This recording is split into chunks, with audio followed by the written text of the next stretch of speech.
Est-ce que vous avez déjà eu l'impression que votre guidage n'était pas assez précis? Aujourd'hui, je vous propose 4 manières d'améliorer votre guidage.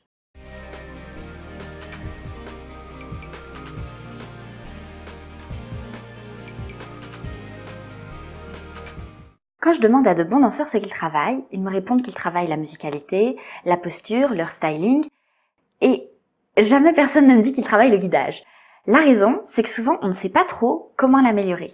Cette vidéo est la suite de ma première vidéo sur le guidage. Assurez-vous de l'avoir vue avant de regarder celle-ci. Ok, première astuce, guider avec tout votre corps. Parfois, je vois des danseurs faire ça. Est-ce que vous avez vu ce qui cloche? Le danseur guide avec son bras. Vous souhaitez que votre mouvement parte de votre buste, quelque part au niveau du plexus. La manière la plus simple d'engager votre centre dans un mouvement est d'orienter votre buste en fonction de ce que vous voulez guider. Si par exemple vous souhaitez guider un déplacement à la danseuse autour de vous, vous allez non pas bouger votre bras pour faire déplacer la cavalière, mais orienter tout votre buste, de manière à ce qu'elle se déplace avec vous et à ce que votre intention puisse partir de votre plexus. Deuxième astuce, utilisez toute la surface de contact possible. Certains cavaliers utilisent le bout de leurs doigts pour guider. C'est plutôt désagréable car on a une force du coup de guidage qui est très ponctuelle. Alors que si vous utilisez la paume de votre main, la force va être mieux répartie et ce sera plus facile pour une cavalière de vous suivre. Par exemple, si la cavalière est en enroulé dans votre bras, vous voulez utiliser toute la surface de contact pour la faire sortir de l'enroulé. Vous ne voulez pas utiliser juste votre main ou vos doigts. C'est un conseil qui marche pour le guidage au corps. Le guidage au corps, c'est quand vous utilisez par exemple les omoplates, les bras de votre cavalière pour la guider, plutôt que ses mains. Troisième conseil, arrêtez vraiment la cavalière. Parfois, on me demande de reculer et on ne m'arrête pas.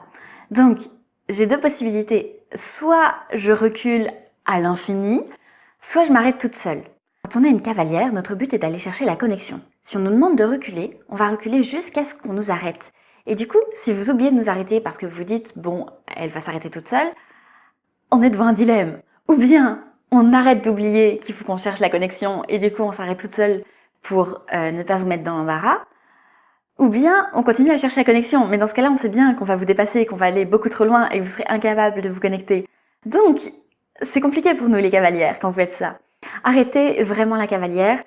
Décidez de là où est-ce que vous voulez qu'elle s'arrête. Est-ce que vous voulez qu'elle s'arrête ici? Est-ce que vous voulez qu'elle s'arrête ici? Est-ce que vous voulez qu'elle s'arrête ici? Décidez de ça et il ne faut pas que vous laissiez la cavalière partir plus loin. Il faut que vous lui opposiez une connexion. Je vais finir avec un dernier conseil. Entraînez-vous à tout guider avec une seule main. Quand vous apprenez une passe à deux mains, essayez de la guider avec une seule main. Essayez de regarder ce qu'il se passe avec votre main droite et avec votre main gauche, en supposant que vous ne teniez à chaque fois qu'une seule main de la cavalière. Et voilà, j'espère que cette vidéo vous a plu. Si jamais vous avez des astuces à partager avec d'autres personnes, écrivez-les dans les commentaires, ce sera très utile.